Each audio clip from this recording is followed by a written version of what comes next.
हर सफर की एक शुरुआत होती है और यह सफर शुरू होने जा रहा है धारचूला से।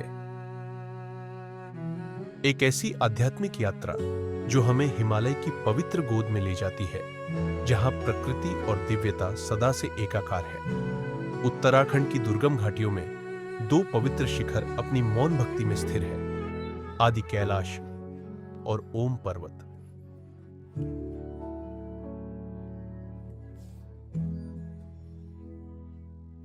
आदि कैलाश, जिसे छोटा कैलाश भी कहा जाता है, भगवान शिव और माता पार्वती का पार्थिव निवास माना जाता है। मान्यता है कि यहीं शिवजी ने अनंत काल तक तपस्या की और पार्वती जी की अखंड भक्ति ने उन्हें दिव्य मिलन तक पहुंचाया। ओम पर्वत अपने प्राकृतिक ओम के निशान से यात्रियों को आकर्षित करता है।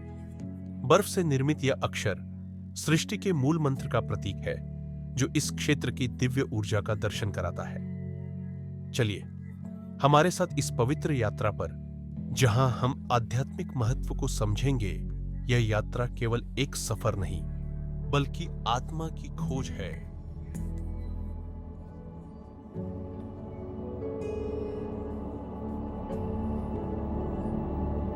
हमारी यात्रा प्रारंभ होती है धारचूला से, जहां भारत, नेपाल और तिब्बत की सीमाएं मिलती है। यहां से निकलते ही काली नदी हमारी साथी बन जाती है। दूर दूर तक फैले पर्वत, घाटियों में बहती शीतल हवा और भक्तों का उमड़ता उत्साह।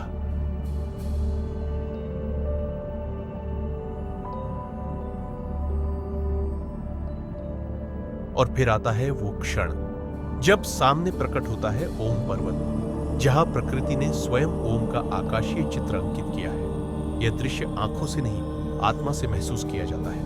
यहां हर भक्त नतमस्तक हो जाता है।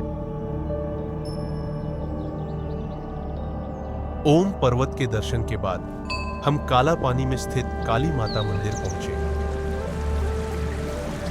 इस पावन स्थल पर मां काली के दर्शन कर हमने अपनी आगे की यात्रा के लिए आशीर्वाद लिया।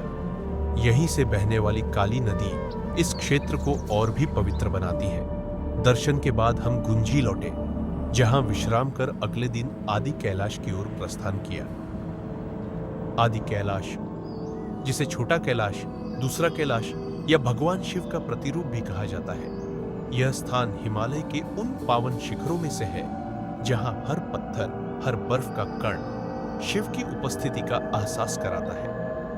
रास्ते में आता है मनोकामना मंदिर, जहां श्रद्धालु अपनी मनोकामनाओं के साथ दीप जलाते हैं। मंदिर के प्रांगण में बजती घंटियां, जलती धूप और मंत्रोच्चारण से वातावरण शिवमय हो जाता है।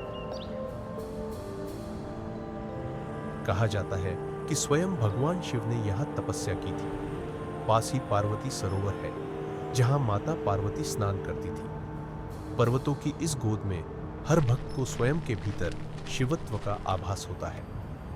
बर्फ से ढकी चोटियां ऐसे प्रतीत होती है जैसे स्वयं कैलाश का स्वरूप।